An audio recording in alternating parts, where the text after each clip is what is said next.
Welcome to the TalentGrow Show, where you can get actionable, results-oriented insight and advice on how to take your leadership, communication, and people skills to the next level and become the kind of leader people want to follow. And now, your host and leadership development strategist, Halelly Azulay. Welcome back to the TalentGrow Show. This is episode 43, and I'm Halelly Azulay, your leadership development strategist. And in this episode, my guest is Robert Richman. He is a culture strategist who was the co-creator of Zappos Insights, the program that taught other companies the secrets behind Zappos' amazing employee culture. He's also written a book about that, and he's a popular speaker and a phenomenal storyteller, as you will soon hear. His path has been rich with varied experiences that have informed his wealth of wisdom and insights. I cannot wait for you to hear how he has networked his way into his unique career opportunities using courage, confidence, optimism, and what he calls stringing the yeses. You'll learn the number one misconception leaders have about culture and how to avoid it. He'll address specific ways you can have a positive impact on culture in your organization, even if you're not sitting at the top, and the importance of staying true to your core values. We take an interesting little detour to talk about the work of Professor Robert Cialdini on how to be more influential and persuasive. And Robert shares his exciting new project called the X Pill. It's definitely unique, so check it out. Plus, we end, as we do every TalentGrow Show episode, with a very actionable tip that you can use to take your own leadership skills to the next level. Here we go. Robert Richman on the TalentGrow Show. Welcome back to the TalentGrow Show. I'm Halelly Azulay, your leadership development strategist, and my guest today is Robert Richman. He's the author of The Culture Blueprint, a systematic guide to building the high-performance workplace. He was a manager and culture strategist at Zappos.com, and he co-founded Zappos Insights, which was and is an innovative program focused on educating other companies on the secrets behind Zappos' game-changing employee culture. Everybody wanted to get some of that, so he was helping to teach others how to do it. And he took Zappos Insights from an idea to a multi-million-dollar business line. And Robert has spoken to and consulted for Google, Toyota, Eli Lilly, Whole Foods, Intuit, and many other companies. Robert, welcome to the TalentGrow Show. Thank you, Lily. It's great to be here. Excellent. And I'm really looking forward to hearing more about your work with culture and all of your expertise. But before we go there, I always like to ask my guests to tell us a very brief synopsis of their professional journey. Where did you start? How did you get to where you are today? So that we get a sense of your, meandering path usually. Oh dear, is this a 6-hour podcast? No, so you have to do it quick. I will. I like to get through it really quickly. The short of it is I change careers about every 3 to 4 years. So I've had a lot. And I went from being a film student at Northwestern to going into software development to being a bartender and a waiter when everything just seemed to fall apart. To getting back into the world of web development. And I've run a fashion company. I ran a magazine. I think it all started to kind of click and make sense, though, finally, when I started the web development company. We then created what some people knew as the first co-working space in America called the Affinity Lab in Washington, D.C. And through that experience, I started to help the businesses at the lab. And I found out there's this whole world of coaching businesses. And Georgetown, right in our backyard there, I took the leadership coaching program there and loved coaching people. And then I kind of fused the worlds of web and coaching when the Tony Robbins organization contacted me to help them develop a business plan for their online ventures. And that's when I got to really get into Tony Robbins' work, learn about that, eventually ran an online community like a Facebook for life coaches. And at Georgetown, I met Dave Logan, who is the author of Tribal Leadership, amazing book on culture. And I marketed that book for them. And part of it was getting to Tony Hsieh of Zappos. And when I got it to Tony, Tony tweeted out to his millions of followers and said, this book really captures what we do at Zappos with a culture. And they invited me and Dave and the other authors to Zappos to speak about tribal leadership. And then we had a happy hour that night at Zappos. And a happy hour at Zappos, I mean, it's better than most corporate, like than most parties, not corporate parties, but most parties in general that I've been to, because they invited us to this happy hour that started at 4 and had all these drinks and food and karaoke and skits and sketches. And I started to connect more with Tony there. And we, oddly enough, really liked the same dating expert named David D'Angelo. And he was there at the party too. And we started bonding over that. And we started talking all about how he wants to use a similar model to teach cultures of the world through information products. And that's where he and I started a conversation all about it. And I started emailing all my best ideas until he finally said, hey, what would it look like for you to come in here and do it for us? And I had no experience really doing it. I just loved the business model and sent all my ideas, created a plan. We had a lot of meetings, and finally got into Zappos to launch this idea in Tony's head of how do we productize culture. Wow. And, the way that you describe it, I'm like, and you're 80 years old. Dang, you get around. That's amazing. I'm very impressed. And I want to have, yes, I do want a 6-hour podcast so that I can learn more about everything you just described. Ah, darn it. Okay, so I'm going to have today, it's like everything for me is going to be to practice decluttering and streamlining all of the things that I'm interested in following up with you on, and just sticking to one theme. And maybe we can have you back on and talk about some of the others. Yeah, sure. Very cool. So what I love about that story is it sounds like you kind of networked your way into making a job for yourself, in helping create a job that didn't exist, that was perfectly suited for your interests and skills and a need for that organization. And you did it through relationship building. Is that right? So well said. So well said. And I realized that was a string through a lot of the careers I've had. I wrote even a short ebook on it called Create Your New Career, and how you can create your own job role. And because one of those I didn't even mention, I was a marketing consultant for a credit union. And it started off where this was, it's a story that totally relates exactly to what you're saying about creating your own position, because it started off at saying, hey, do you know about new technologies? And this was the early days of blogging, of podcasting, of all those things. And it said, do you want to work on this? And it was an assistant level position. And it was way below the pay that I wanted to receive. But I sent an email anyway. And I said, hey, just wanted to tell you, I'm really into all these things. They're fabulous. It's not the role for me, but I'd be happy to come in and talk shop with you and just, see if I can help, or we can, talk about these technologies. And they said, sure. And I went in there. We had such a good time talking that he said, hey, can you just stick around? And I want to bring in my VP, and I want to bring in this person. I want to bring in the president. By the end of that day, it had turned from an assistant level position into a director level position. Oh my God. And you must have been relatively young at that time. Yeah, this was my 20s. So, yeah. Wow. So good for you. So it sounds like you have a lot of courage and confidence, probably, to be able to do something like that. Thank you. Yeah, I'm not sure where that comes from. I like advising people on it, because the main thing I found for this, whether it be creating your own career or getting a business development proposal done, or getting anything, is this idea of what I call stringing the yeses. So for example, with Zappos, it wasn't like, oh, do you want to do this? Great, here's a job. I mean, it took 8 months and a lot of work, but it was always as to what the next yes is. So rather than letting it stagnate, I said, can I send you a plan for how we would do this? And I would send the ideas, and then I would send a plan, and then we would have a meeting. And it wasn't going from point A to point Z of getting the job. It was just, what's that next step? What's that next yes? What is that next way to move the ball forward? And that's how it happened in all these jobs, including Zappos. That's awesome. And I hear also optimism in that, that you believe that it can happen. So you just sort of keep going forward with that vision of what's possible, maybe not even a specific vision. Yeah, because the way that I'm able to do that, I feel, is by seeing the value of the current state. So for each of those states, like whether it be the meeting with the credit union talking about technology, or hanging out and talking with Tony, I felt like I was getting to enjoy myself even if nothing moved forward. And I found that people want to work with people based on energy and emotion and vibe. And if we're in that situation and we're just having a great time, we want more of that. Whereas if I was only focused on getting the job, then it creates this desperate needing, I want something from you kind of vibe that people don't want to hang out with.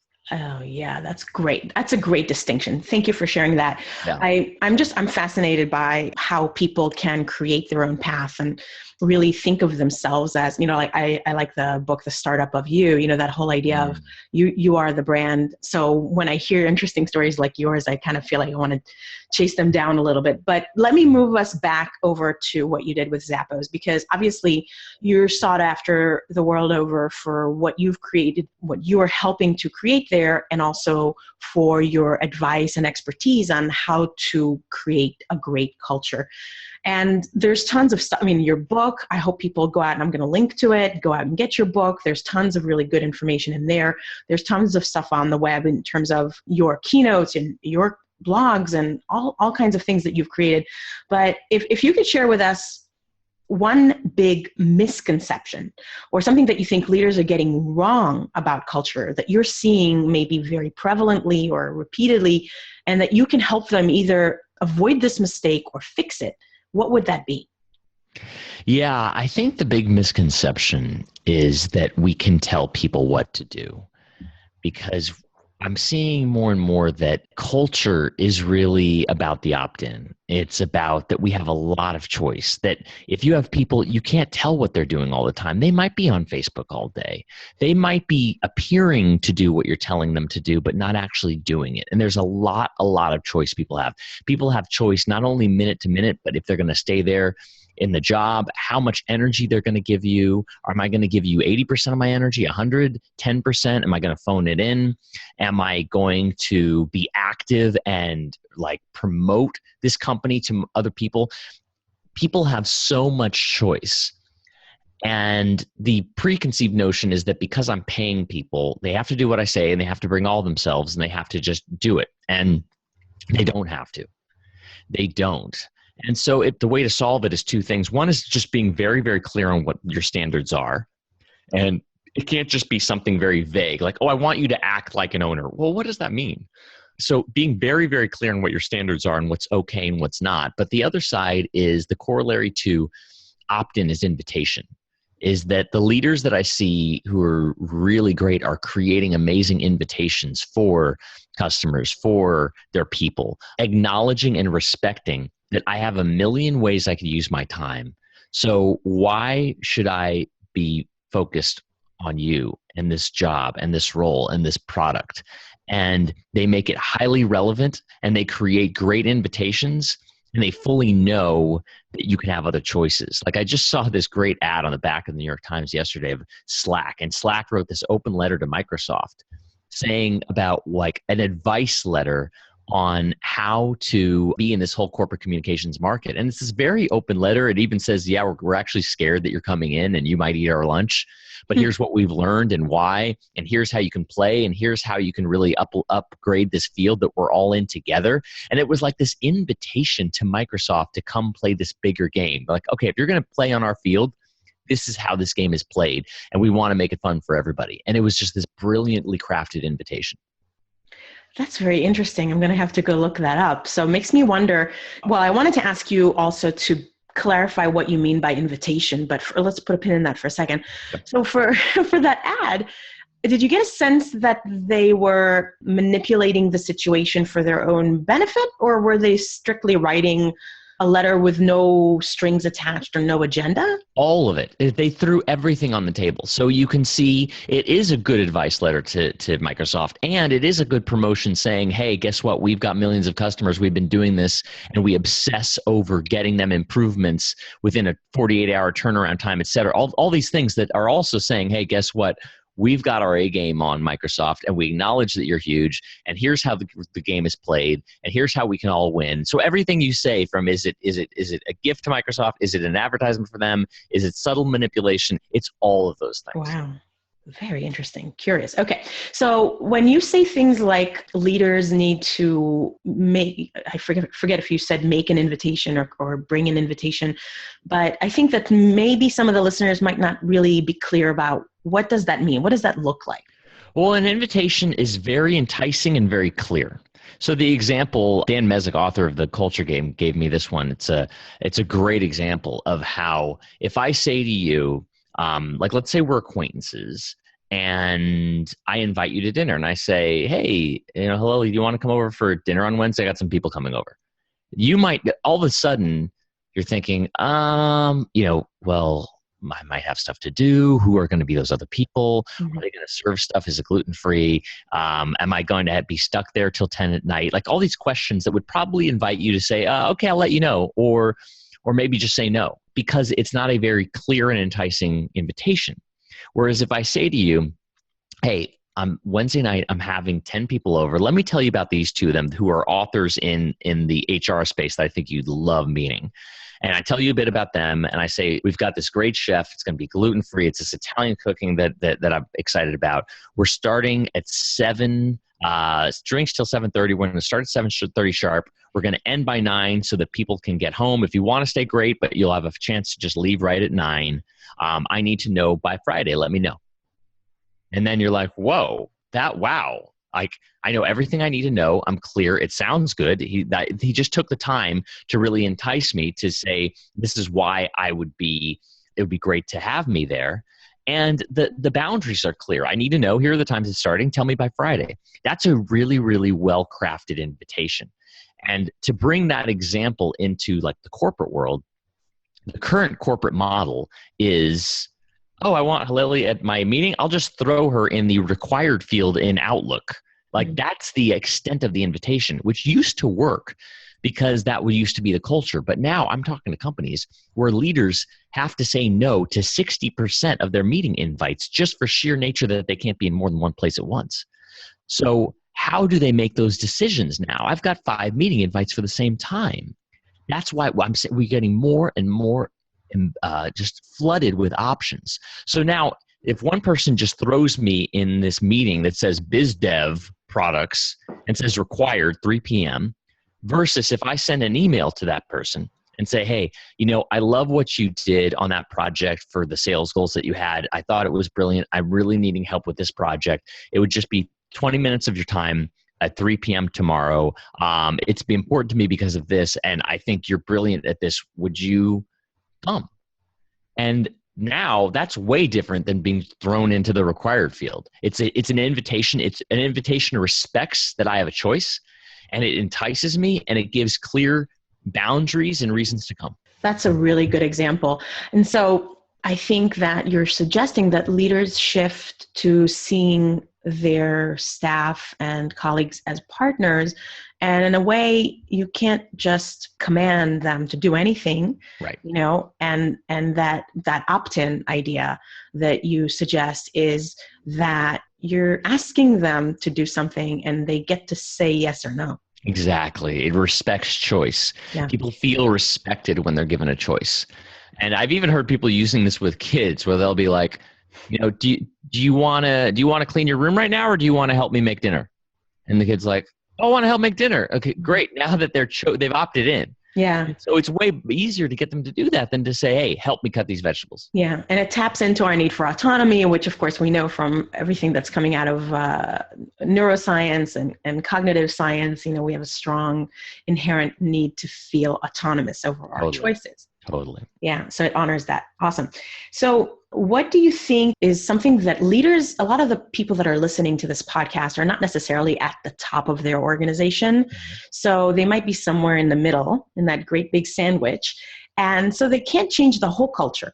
Mm-hmm. And I know that in my workshops, when I talk to people about how to improve their own leadership skills, a lot of times they feel frustrated by that. Well, why don't you tell that to my boss, or how come my organization doesn't do that?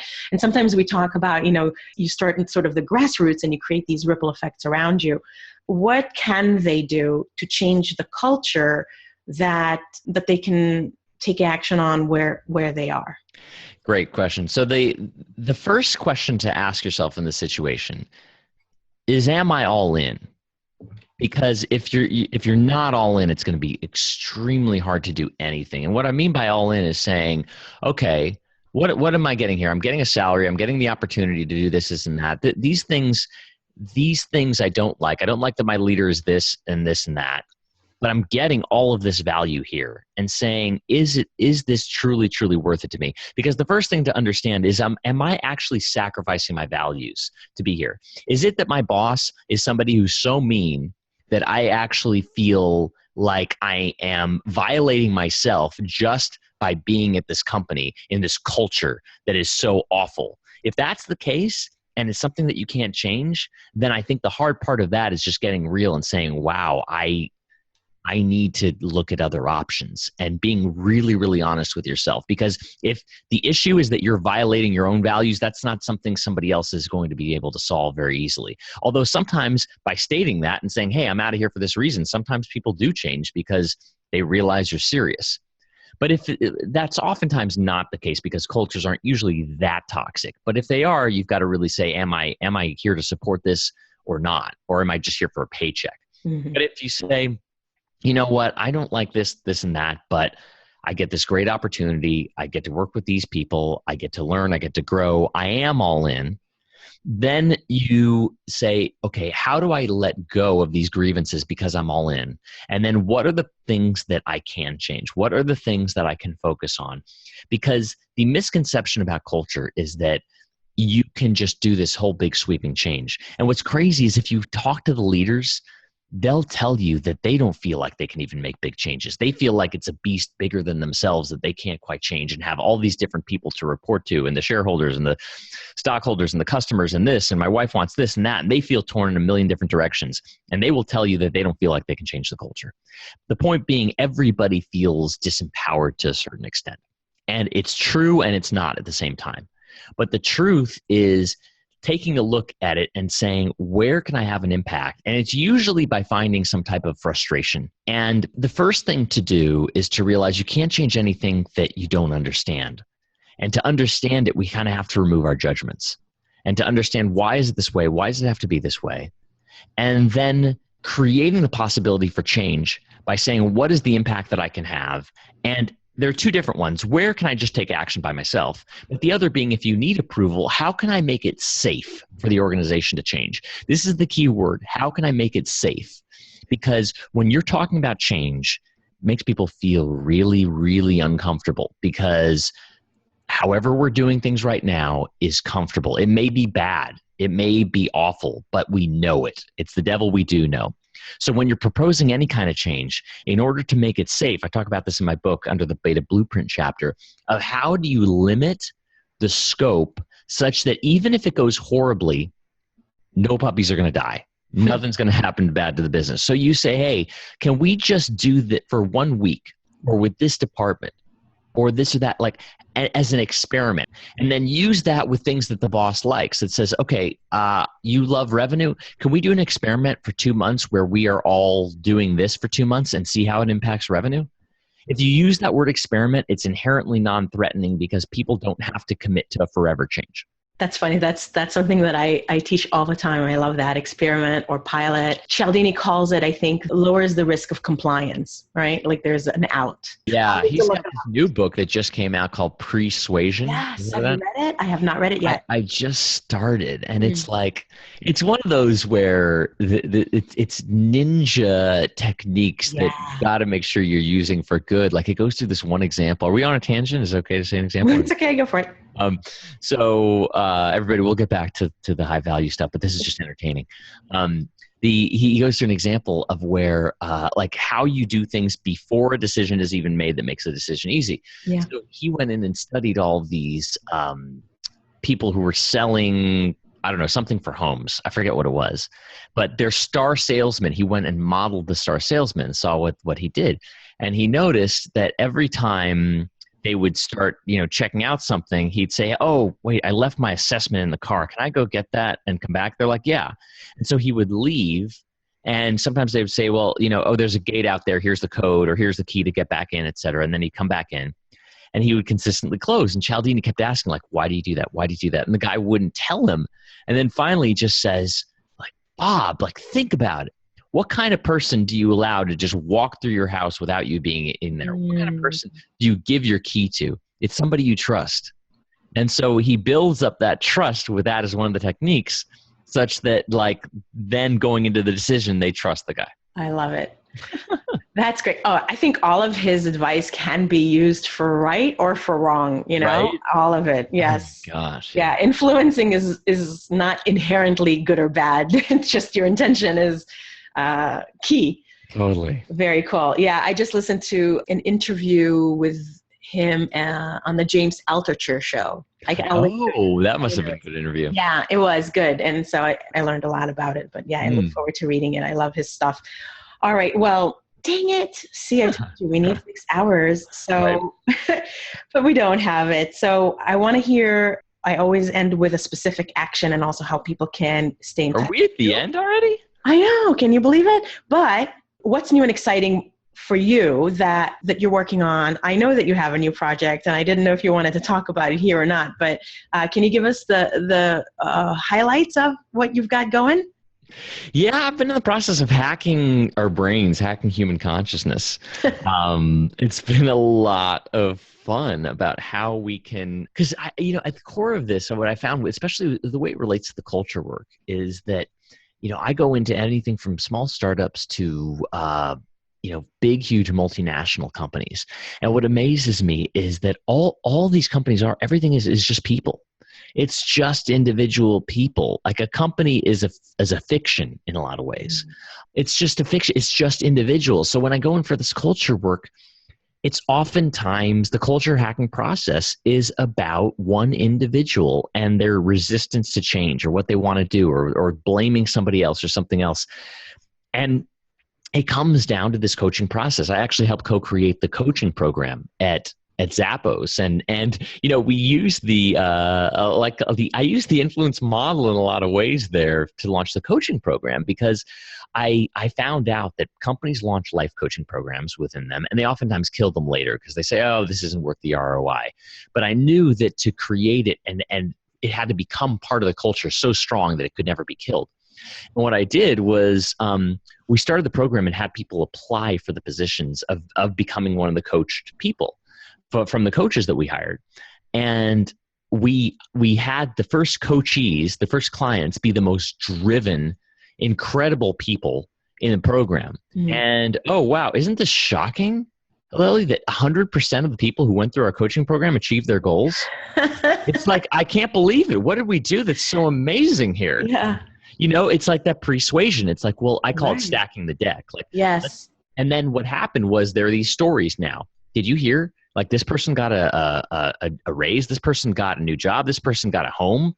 This Zappos coaching program must really work. And they're going into it with this mindset of, wow, this actually really works. And that's all to say. I mean, the coaches, like Augusta, who's there, is incredible. I mean, it's not like she's not, but you need something of actual value. But that persuasion, that setting up, that pre-framing worked really, really well. And so what I've been experimenting with has been the pre-framing of the placebo experience, of how I've studied placebos for a long time, but I also have played with them, of using actual pills with nothing in them, just inert substances, to commit to goals that people have. And it's been extraordinary, the results of using actual pills to help people and companies and individuals have total breakthroughs that happen very quickly. Because what I'm finding is that everything is going faster and faster. We are in this Twitter generation. Everything, we want it now. We want it immediately. We don't have time for the 7-day program or even to read an entire book. So what this is, which is called the X pill, is a process that I've been working on that creates a total breakthrough in thought and mind hacking within 10 minutes. That's insane. It's so exciting. I watched your talk about it. I was like, man, it sounds crazy, right? But I can see how it would work. I can see why it would work, understanding human nature as I do and what you've described. If people sometimes just need a catalyst. Yes, exactly. That's very cool. Well, if somebody wants to use some kind of a cliche to put down this business, like that whole snake oil thing, like you've got it packaged. Well, yeah, it's kind of like going back to that Slack advertisement. It's all of it. It's like, it's all out in the open. And so that's what I do with XPill. I'm like, I'm telling you, this is exactly what it is. Here's what's in it. Here's what we're going to do. Here's why it works. I'm actually explaining to you why it works as we're talking about it. And it still works. And it still works, because at the end of the day, that's what people want. We're like, okay, I don't have to be attached to the way I think it should be. And by putting, in a way, our faith into a pill. It's not that we're saying, oh, I'm going to dupe myself, but it's symbolically saying, you know what? I can let go. I don't need to put all this pressure on myself. I don't need to get down on myself so hard. I can just let go for a moment and let things happen. And I think that's what's hacking our brains as well is, I heard from the spiritual church that's here in LA where we both are, where they were talking about things like The Secret and how you create your own reality and you're responsible for your entire reality. And they actually stopped using that language because people beat themselves up so much for all the bad things in their lives. And it turned out to be not very spiritual. It turned out to really create this way of people blaming themselves. And so I think that this kind of technique, like we've developed, is a way to let go and just say, oh, I don't have to be in control. I don't have to be in charge. I can take responsibility and let go at the same time. Very interesting. Well, we're going to have to get you back on here so we can talk more about that because that's just fascinating. Yeah. And I know that you're building it, so very exciting, and I can't wait to hear about the success stories that you're creating. So before we wrap up, what's one specific action that you can recommend our listeners take today, tomorrow, this week, that you think can help ratchet up their effectiveness in terms of their own leadership or culture? Sure. This is a tip that I might have even gotten from Cialdini because he co-wrote a book about small changes making a big difference. And I'll have to look it up because it's one of those where I'm not quite sure if I got it from him or not. But Okay. the hack for this that anybody listening, you can use this immediately. You can use this in your marriage. You can use this at work. You can use it with your coworkers, with your boss, anybody, and it'll create a massive change in both your life and your relationship, which is you say to somebody, you ask them for some feedback, whatever you want to ask about. But here's the key words to use is to say, I'd like you to tell me the thing you think that I don't want to hear. And you could say that to customers. You can say that to clients. That's the way it pre-frames it to get to the truth. Because when we ask for feedback, people don't want to go there. They don't want to go negative. They don't want to upset you. They want to get out of that conversation as fast as possible. But when you say, tell me the thing you think I don't want to hear, you are giving full permission and safety. And especially if you're doing that face-to-face, eye-to-eye, it's vulnerable for both people. And it creates a stronger relationship for that reason. Great. Love it. That's super actionable. Robert, thank you so much for sharing your insights and your wisdom. I wish we had more time, but I really thank you for the time that you've given us. And how can people learn more about you and stay in touch? Yeah, sure. So robertrichman.com is my website. You can find almost everything there. Culture Blueprint is the book. You can find that on Amazon or cultureblueprint.com. It comes with the entire free audiobook with it as well and some great resources. And then if you're curious about XPill, it's xpill.com. And I will link to everything in the show notes so that people can definitely check it all out. It's been fascinating, and thank you for sharing your insights, Robert. And I look forward to hopefully learning more from you in the near future. Make today great. Thank you. Great to be here. I'm glad you stuck it out all the way to the end to get all that juicy input from Robert. I really do wish that we had a 6-hour format because, oh my goodness, he has so much to share. Speaking of which, I have a question for you. As I'm planning for 2017, I really wonder, should I keep the 30-minute-ish duration format for this podcast? Or how would you feel if we went longer, like 45 minutes or an hour? I have no idea if that's something that you would welcome, if that would cause you to not enjoy the podcast as much or be a barrier to you listening. So I need to hear from you, please, because you consume this podcast and your needs are the only thing that matters in this decision. So please send me an email, halelly@talentgrow.com, or comment on the show notes page where all the links to everything we mentioned during this episode are. That's at talentgrow.com/podcast/episode 43. It would help me so much. Thank you. Thank you for tuning in. Thank you for listening. There's only one more episode in 2016, but until then, make today great.